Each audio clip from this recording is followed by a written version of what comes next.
Jika Anda punya masalah dalam hidup, kata Quran jangan mengeluh. Karena keluhan tidak menuntaskan persoalan. Keluhan tidak membawa solusi dari masalah yang dihadapi. Segera minta tolong kepada Allah. Sebut Allah. Dengan sabar. Sabar itu terima dulu masalahnya. Karena Anda menolak pun tidak mengeluarkan dari masalah. Mau ke sini macet, masalah. Anda mengeluh tidak menyelesaikan macet. Macet, emang. Betul. Anda bikin status, TSM macet. Apa status Anda menghilangkan macet? Tidak. Tidak. Anda menjadi beban bagi pengguna media sosial. Baik. Teman-teman teruskan. Terima dulu dengan sabar. Setelah itu, wassalah. Tunaikan salat. Bahkan minta dalam salat. Dalam sujud, ruku kita bisa minta dari persoalan-persoalan kita. Dalilnya Quran surah 48 ayat ke-29. Bahkan dalam berdiri kita bisa bermohon, memilih ayat yang terbaik. Dalilnya Quran surah ketiga Ali Imran ayat 38 sampai 39-nya. Paling kanan sebelah atas. Tapi maaf, apakah semua orang sholat akan mendapati keringanan dalam sholatnya? Ringan itu maksudnya enak sholatnya, nyaman, tenang? Tidak. Kata Quran, wa innaha lakabiratun illa 'alal khashi'in. Perhatikan baik-baik ya. Al-Quran menyandingkan sabar dengan sholat. Sabar dengan sholat. Tapi ketika menyebutkan yang berat, itu disebutkan tunggal kalimatnya. Wa innaha, ha menggunakan mu'annas. Sabar mudzakkar. Mudzakkar, hu. Kalau Allah mengatakan wa innahu, kesabar. Tapi ketika wa innaha itu ke sholat. Menyandingkan sabar dengan sholat. Lalu kemudian mengatakan sholat itu lebih berat dibandingkan dengan sabar. Saya mau tanya pada antum, sabar berat tidak? Tidak mudah, berat. Saking beratnya, sabar itu bersanding dengan setiap masalah. Dan masalah bersanding dengan kehidupan. Cek rumusnya, Quran surah kedua ayat 155, paling kiri sebelah atas. Walanabluwannakum bisyai. Dan setiap yang hidup, kami akan uji dengan berbagai persoalan kehidupan. Masalah ini kami ujikan, bukan ingin menjadikan kehidupan bermasalah, tapi supaya kualitas hidupnya meningkat lebih baik. Karena setiap ujian datang, maka peningkatan akan terjadi. Anak SD kalau ingin lulus, ujian. SMP ingin meningkat, ujian. SMA ingin naik ke kampus, ujian. Dengan ujian itu terukur kualitas pendidikan yang dia kemudian dapati. Sama. Kalau yang standar saja begitu, apalagi yang kompleks, pasti ada ujian. Jadi setiap antum hidup, akan punya masalah. Tidak ada orang hidup gak punya masalah. Sama, jangan dikira ustadz gak punya masalah. Masalah ustadz lebih banyak dari masalah antum. Tuh, masalah antum ustadz pikirin juga. Ada. Ini gak usah mengeluh. Ingat baik-baik ya, hidup berbanding lurus dengan masalah. Artinya kalau ada orang tidak ingin punya masalah, dia tidak ingin hidup. Nah, solusinya masalah ini hanya akan selesai dengan sabar. Lihat ujung ayatnya, minal khaufi wal ju'i wa naqsi minal amwali wal anfusi wat thamarat. Jenis masalahnya ada yang khawatir, ya mulai gelisah. Ini Ustaz sampai jam berapa ceramahnya? Saya belum makan, ju', lapar. Wa naqsi minal amwal, mau beli tapi uang enggak ada, habis. Mau minjem enggak enak, mau minta juga sulit, Wat thamarat. Ya, maaf. Dari mulai sakit anfus, sakit sampai meninggal dunia. Wat thamarat, hasil kerja keras dilampas oleh orang lain. Thamarat di situ jangan diartikan dengan buah. Diterjemahkan diartikan dengan buah-buahan di terjemahan. Kami kira itu kurang tepat. Kalau ujian hanya untuk tukang buah, tukang boneka nggak punya ujian. Tukang jus nggak ada ujian. Di situ itu kata kiasan, majaz. Pakai kinayah rumusnya dalam balaghah. Antum kalau nanam sesuatu, benih dirawat, tumbuh, yang ingin dipetik apanya? Buahnya. Antum tanam modal, ikut tender, itu benihnya. Begitu sukses dirampas oleh orang lain. Proyek antum diambil orang, hati kerja keras antum diambil orang lain. Antum yang ngintip-ngintip, yang lamar pemuda lain. Tuh. Ini. Sabar. Antum menuliskan namanya di hati antum, dia di buku nikah. Antum kalah cepat. Sabar. sabar. Tuh. Silakan cek. Kesabaran ini terbawa. Lahir, sabar. Lahir, sabar. Mama, belum datang mama, sabar. Tuh, baru lahir, sudah sabar. Silakan cek ibu-ibu tuh. Begitu akan memberikan asinya, anaknya menangis. Sabar ya nak. Kecil, sudah disuruh sabar. Cek. Tuh. Mama, kapan ke Bandung lagi? Sabar ya nak. Tumbuh dewasa, sabar. Masuk sekolah, sabar. Ma, mana makanannya? Sabar, Pak. Batuk. Tuh, batuk. Sabar. Di rumah tangga, dapat. Bos marah-marah. Sabar. Kenapa proyek belum jalan? Sabar. Dan hebatnya, jangankan dalam hal yang baik. Yang tidak baik pun, kadang-kadang kata sabar muncul. Mau nyuri motor, 2 orang. Satu pimpinannya, yang 2 anak buahnya. Anak buah mulai beraksi, baru tuh. Bos, susah bos. Sabar, terusin. Sabar. Itu biasa. Tuh, lihat. Ada terus. Jadi, memang kuncinya cuma ini dalam yang baik. Yang tidak baik, kita tinggalkan. Kuncinya ini, sabar mengatasi masalah. Artinya apa? Hidup berbanding lurus dengan masalah. Masalah berbanding lurus dengan kesabaran. Saking beratnya sabar, dibawa seumur hidup. Jadi, tidak ada batas dalam sabar sepanjang kita hidup. Orang yang tidak ingin sabar, itu artinya dia cepat ingin mengakhiri kehidupan. Mama, hilang batas kesabaran papa ya. Papa mau meninggal. Berat. Tidak mudah. Tidak mudah teman-teman sekalian. Tapi kata Allah, salat lebih sulit dibandingkan dengan sabar. Lebih berat. Sabar, itu bisa membuat kita masih bisa fokus. Ingat. Tapi sholat lebih sulit daripada sabar. Karena kata Nabi di Abu Daud nomor hadis 666. Bahkan sholat itu ibadah yang paling unik. Ketika dikerjakan. Bisa membuat yang ingat lupa. Yang lupa ingat. Cek. Sabar masih ingat. Fokus. Sholat lebih dahsyat. Allahu Akbar. Masya Allah. Tadi kunci mobil di mana ya? Kunci mobil. Padahal sebelum sholat tidak ingat. Ujung hadisnya belum selesai. Hatta la yash'ural musalli kam rak'atan yusalli. Sampai-sampai ada orang sholat tidak sadar berapa rakaat sedang menunaikan sholatnya. Tuh sudah ngangguk, ngaku, macam-macam ada. Berat, tidak mudah. Nah teman-teman sekalian, beratnya sholat ini ternyata akan menjadi ringan kalau kita mengerjakan sholat dengan raihan dan cara yang akhlak yang sempurna. Bagaimana caranya? Illa 'alal khashi'in. Kecuali bagi orang khusyuk. Siapa orang khusyuk ini? Ini poinnya. Bukan pada kalimat khusyuknya kita fokus, tapi pada cara menunaikan ibadahnya. Dan khusyuk itulah nanti yang melahirkan akhlak dalam kehidupan. Jadi saya tunjukkan pada antum bagaimana sahabat baru takbir saja sudah tampil akhlak mulianya. Baru takbir. Apa itu khusyuk? Salat yang khusyuk adalah salat yang kemudian nanti melahirkan akhlak yang sempurna. Bagaimana bisa khusyuk? 1. Teruskan ayatnya, ayat ke-46-nya. Alladzina yadhunnuna annahum mulaqu rabbihim. 1. Khusyuk itu bisa dilatih dengan menghadirkan perasaan sebelum sholat. Ingat, kalimatnya mudhari'.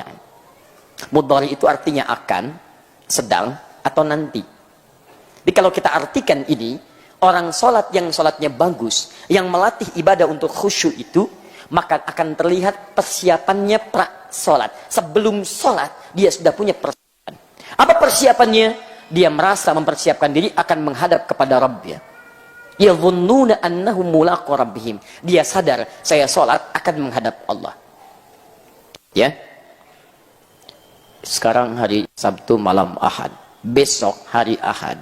Biasanya suka ada undangan. Undangan pernikahan.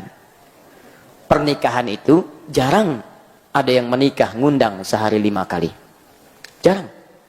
Bahkan satu orang paling-paling maksimal 4 kali dalam hidupnya dia. Dengan 4 misalnya yang berbeda selama masih hidup keseluruhannya. Itu pun kalau terpenuhi syaratnya. Jangan khawatir yang di atas ya. Saya tidak apa-apa. Fokus dulu. Lihat sini baik-baik. Undangan manusia besok terjadi. Masya Allah. Jam berapa Pak undangan pernikahannya? Jam 9. Kayaknya macet Pak ke sana, kita berangkat pagi-pagi jam 7. Jam 7 sudah disiapkan. Pakai apa mah pakaiannya? Ini mama sudah setrika. Batik yang mana? Yang baru, yang kemarin bahannya Pak. Batik baru. Antum bayangkan, undangan manusia yang mengundang antum pada saat itu. Undangan tidak lama. Masya Allah. Mohon maaf ya. Mohon maaf sebesar-besarnya, saat antum diundang, kadang-kadang tidak memberikan maslahat dalam kehidupan antum. Yang ada paling prasmanan, itu pun sekali, nambah susah.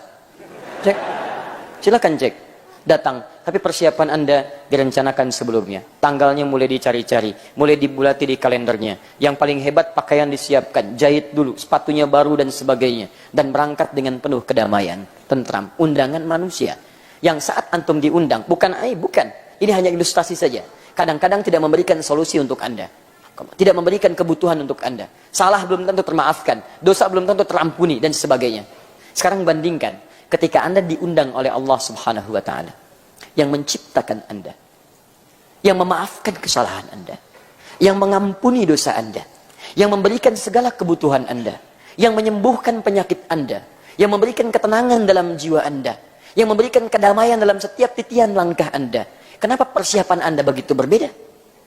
Makanya orang yang nanti punya akhlak dalam ibadahnya, itu akan punya akhlak ketika beribadah kepada Rabbnya. Ciri pertamanya, persiapan dia, Quran surah 7 ayat 31. Perhatikan baik-baik. Ya bani Adam, khudhu zinatakum 'inda kulli masjid. Hei anak cucu Adam, kalau ada panggilan dari masjid, kenakan pakaian terbaikmu. Kenakan pakaian terbaikmu. Kenapa saya beri contoh salat? Karena semua nabi dan rasul sampai ke Nabi Muhammad sallallahu alaihi wasallam salat. Salat. Nabi Isa salat. Quran surah ke-19 ayat 31 sampai 33. Paling kanan silahkan cek di pertengahan. Nabi Ismail bahkan salat sebelumnya. Quran surah 19 ayat 55. Paling kiri di pertengahan. Nabi Musa salat. Quran surah 20 ayat yang ke-14 ya. Nabi salat, Nabi salat. Zakaria salat alaihi salam. Quran surah ketiga ayat ke-38 sampai 39-nya. Paling kanan sebelah atas. Salat. Nabi Muhammad salat sallallahu alaihi wasallam. Jelas semua ayatnya menunjukkan kepada kita. Turunnya Quran surah ke-17 ayat 78. Aqimis salata liduluki syamsi ila ghasaqil laili wa Qur'anal fajr. Teman-teman sekalian, fokus. Tapi Anda mesti tahu bagaimana cara mereka salat sampai melahirkan hasil yang maksimal itu. Satu, setiap ada panggilan dari masjid, nggak ada panggilan dari masjid yang muncul kecuali adzan. Silahkan. Pengumuman itu bukan panggilan, informasi. Assalamualaikum warahmatullahi wabarakatuh. Bapak Ibu sekalian disampaikan bahwa ada warga kita meninggal dunia, informasi. Tapi panggilan cuma satu, bahasanya nida. Jumat kemarin panggilannya nida. Quran surah ke-62 ayat 9, paling kiri sebelah atas. Dari masjid, ya ayyuhalladzina amanu idza nudiya li sholati min yaumil jum'ah. Adzan 5 kali dalam sehari. Panggilan Allah. Allahu Akbar, panggilan. Dan hebatnya, ketika adzan, kenapa kalimatnya menggunakan kata adzan? Apa artinya adzan? Kalau tidak tahu, katakan. Itu gampang. Baik, apa artinya adzan? Adzan, ada yang mengatakan seakar dengan kata udhun. Bukan cuma panggilan, udhun artinya telinga. Jamaknya adzan. Kenapa disebut dengan adzan? Karena panggilan ini akan selalu sampai pada orang yang masih punya pendengaran di telinganya. Terdengar. Dan hebatnya, ada penelitian kecil-kecilan menunjukkan hanya lafaz adzan yang tidak berhenti di muka bumi dalam 24 jam. Mesir adzan, selesai Mesir adzan, Libya adzan, selesai Libya Tunisia adzan, Tunisia selesai adzan, Maroko adzan, Maroko selesai Aljazair adzan, nyebrang sedikit ke Prancis, Spanyol, kemudian Italia. Silahkan cek Bandung sekitarannya. Ini adzan, geser sedikit sana adzan, geser sedikit sana adzan, geser sedikit sana adzan. 24 jam berputar. Diingatkan kita, ketika ada panggilan dari masjid, kenakan pakaian terbaik. Silahkan cek antum. Dari sekian sholat yang pernah antum tunaikan, berapa pakaian terbaik yang pernah antum siapkan? Kita mesti malu teman-teman, cek besok ya, cek besok. Maaf ya, ini keyakinan kita dalam Islam. Dan ini istilahnya istilah lembut. Jadi jangan marah kalau disebut dengan istilah ini. Misal, musyrik. Orang mau musyrik aja, pakaiannya bagus-bagus. Cek besok tuh. Mau musyrik, oh ada yang pakai jas. Ya, perempuannya pakai kebaya, anaknya dikepang 2, bawa manisan. Keluar. Hayut dalam penuh kebahagiaan. Antum sudah ada iman dalam jiwa antum. Kenapa ketika dipanggil oleh Allah Subhanahu wa Ta'ala pakaian seadanya? Ya Allah, tolong kabulkan doa saya. Masya Allah, pakai pakaian olahraga. Depannya Ronaldo, belakangnya Messi. Luar biasa. Nyambung antum. Nyambung teman-teman. Ya coba antum, kita bersikap adil lah. Kenapa kita tidak berakhlak terhadap Allah? Sementara Anda menuntut kebaikan-kebaikan dari ibadah Anda. Itu poin pertama. Yang kedua, perhatikan baik-baik. Begitu Anda kemudian menyiapkan pakaian terbaik, sempurnakan wudhu, Quran surah 5 ayat yang ke-6. Antum ke undangan, mandi dulu. Kepada Allah minimal perbaiki diri dulu, bersihkan. Kenapa itu semua dikerjakan? Teruskan ayatnya. Dan ini menjadi penutup pertemuan kita. Perhatikan baik-baik. Wa annahum ilaihi raji'un. Dan kenapa dia mesti menggunakan pakaian terbaik? Kemudian wudhu dulu, bahkan ada yang mandi dulu. Kalau ingin khusyuk, rasakan. Mungkin saat itulah kemudian menjadi sholat terakhir dalam kehidupan Anda.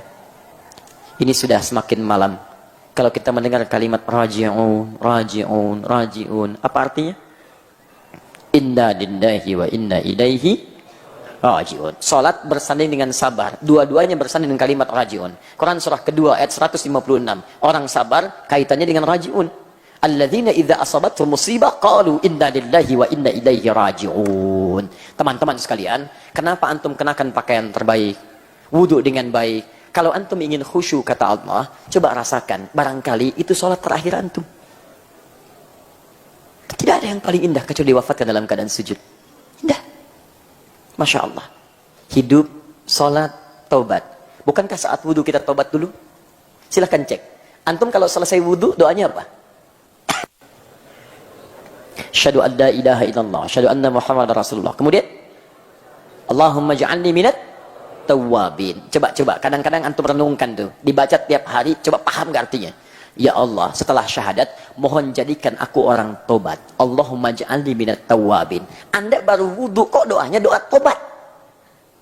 Ternyata saat wudu itu rahasianya di hadis Muslim. Setiap tetesan air wudu yang jatuh, yang kemudian terjatuh dari anggota tubuh yang dibasuh itu, maka seketika itu dosa-dosa ikut digugurkan oleh Allah Subhanahu wa taala. Kalau wudu antum sambil tobat, tobat itu mengakui kesalahan, menyesalinya, janji tidak mengulangi. Makanya disebut dengan wudu, cahaya-cahaya kebaikan, menampilkan sifat-sifat kebaikan. Dalam bahasa standar disebut dengan al-husnu wan nadhafatu. Nadhafah itu bersih, husnu itu cahaya kebaikan. Jadi kalau orang wudunya benar, bukan cuma kumur-kumur, keluarkan kotoran fisik, tidak, dia akan bertobat dengan kotoran lisannya. Dia nggak ada orang wudhu begitu menyesal, nyesal, saya pernah cela orang, saya pernah hujat orang, saya pernah gibahkan orang. Jadi begitu dikeluarkan Anda bertobat. Makanya orang wudhu lisannya pasti baik, tangannya pasti baik, silahkan cek, kakinya pasti baik, telinganya baik, wajahnya baik. Kenapa kita mesti berwudhu sebelum sholat kita tobat? Karena jangan-jangan sholat itu akan mengakhiri kehidupan kita, dan dengan sujud itu menjadi sujud terakhir dalam kehidupan kita. Tidak ada yang paling indah kecuali dipanggil dalam keadaan sudah selesai tobat kita, dosa kita sudah selesai, dan sujud dalam keadaan yang sangat indah. Begitu sujud, ya ayyatuhan nafsul mutmainnah. Indah. Antum ingin meninggal dalam keadaan sujud. Nanti tahajud ya, malam insya Allah. Itu pun kalau meninggal. Betul. Kalau tidak, nggak bisa. Karena kita nggak bisa milih, Pak. Bisa antum duluan, saya belakangan. Bisa ditukar, saya belakangan, antum duluan. Bisa. Bisa. Ustaz, nggak adil itu. Salah. Bisa, saya duluan setelah antum. Bisa.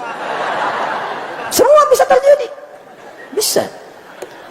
Jadi poinnya teman-teman sekalian, coba kita usahakan tuh. Rasakan ini akan akhlak terhadap Allah. Siapkan pakaian terbaik. Rasakan barangkali ini sujud bagian terakhir. Nikmat. Makanya perhatikan sahabat Abu Bakar. Begitu bertakbir saja, kemudian memahami apa yang diungkapkannya, dia takbir. Abu Dawud nomor hadis 857. Allahu Akbar. Mengatakan Allah yang maha besar. Lisannya mengucapkan Allahu Akbar. Fikirannya menerjemahkan Allah maha besar. Hatinya merasa, ya Rabb, saya mengatakan Allahu Akbar setiap hari. Tapi kadang saya merasakan kebesaran dalam diri saya. Sombong dengan orang lain, angkuh dengan teman, merasa yang paling hebat dalam kalangan, bersikap tidak bijak pada teman-teman, merasa yang paling unggul dari sesamanya. Sementara tiap hari saya mengatakan Allahu Akbar, bergetar tangannya begini. Setelah selesai, sebagian sahabat bertanya, kenapa Anda sampai bergetar begitu? Kata beliau, saya takut ketika mengucapkan Allahu Akbar membawa secercah keakbaran, kebesaran dalam takbir saya. Mertua Nabi, pejuang bersama Nabi, hidupnya menemani Nabi, dipilih hijrah ke Madinah bersama Nabi, wafatnya di samping Nabi, surganya sesurga dengan Nabi. Begitu takbir Allahu Akbar, merasa dipersaksikan oleh Allah, takut wafat di hadapan Allah, bergetar tangannya karena takut membawa kesombongan dalam dirinya. Bergetar. antum. Sahabat, bukan. Mertua Nabi, bukan. Hidup tidak bersama Nabi. Dikuburkan, mau maksa sampai kiamat kurang 2 hari, gak akan pernah di samping Nabi. Teman-teman, di surga, bahkan belum jelas surga yang mana. Coba cek, sejauh mana kemudian usaha kita untuk khusyuk. Walaupun kadang-kadang mirip dengan Abu Bakar, sholat di luar subuh-subuh. Mutar juga. Sudah, ya. Nah, saya mau tutup pelan-pelan, saya mau akhiri. Kalau sudah tahu caranya begini sholat, siapkan pakaian terbaik, kemudian siapkan bagikan sholat yang terakhir, baru antum keluarkan jenis-jenis sholatnya plus waktunya. Ya, ini lihat. Waktu sholat, bagian dari tanda iman. Quran surah 4 ayat 103. Inna sholata kanat 'alal mu'minina kitaban mawquta. Bahasa singkatnya, orang beriman itu pasti tahu waktu sholat. Itu paling singkatnya. Jadi kalau antum belum hafal waktu sholat, belum tahu, berarti ada iman kita yang harus ditingkatkan kepada Allah. Ayo besok subuh jam berapa? Gak usah lihat ke atas, sini. Asar jam berapa? Isya jam berapa? Alhamdulillah. Iman kita dipertaruhkan di situ, nilai kita. Jadi nanti kalau sudah semakin kita semangat sholat, hafal kemudian waktunya, bersiap-siap menunaikannya, akan lahir kenikmatan itu. Apa diantara kenikmatannya? Dulu tertinggal sholat fardu biasa-biasa, sekarang ketinggalan sunnah sudah gelisah. Semua yang sunnah, antum kejar-kejar. Itu kenikmatannya. Kalau sudah dekat dengan Allah, maka apa dampaknya? Lahirlah kemudian akhlak dengan makhluk. Contoh. Maaf. Sholat dibuka dengan kalimat iman. Maka kalau sholatnya sudah bagus, artinya imannya menguat. Kalau iman sudah kuat, akhlaknya juga akan kuat. Karena itu semua perilaku orang beriman, semua tubuhnya dibuka dengan kalimat iman. Contoh, maaf, hubungan dengan Allah sudah bagus, dilatih lewat sholat. Maka dia akan memastikan semua tindakannya disukai oleh Allah subhanahu wa ta'ala. Maka dia tidak akan pernah melihat yang tidak disukai oleh Allah. Hasil latihan dari sholatnya. Sudah dekat dengan Allah. Dia tidak akan bicara yang tidak disukai oleh Allah. Dia tidak akan menyentuh yang tidak disukai oleh Allah. Sampai dia tidak akan melangkah pada apa yang tidak diridhai oleh Allah. Karena itulah ketika Allah membuka kalimat salat dengan iman, alladzina yu'minuna bil ghaib wa yuqimunas shalah. Waktunya dibuka dengan iman, inna sholata kanat 'alal mu'minina kitaban mawquta. Iman. Ketika jadi akhlak, imannya disebutkan duluan, baru tubuhnya.